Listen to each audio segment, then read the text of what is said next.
Rhwygais y geiriadur fel protest, cracio'i feingefn fel asgwrn brau, a hau'r tudalennau i'r gwynt.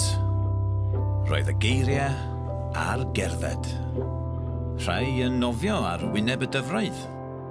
Rhai ar hyd y llwybr a'r graig.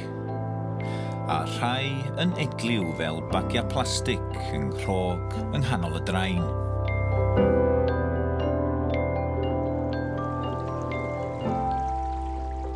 Fath neb heibio i weld blerwch fy ngweithred, na dod i gasgliadau yng ngwrychoedd yr iaith.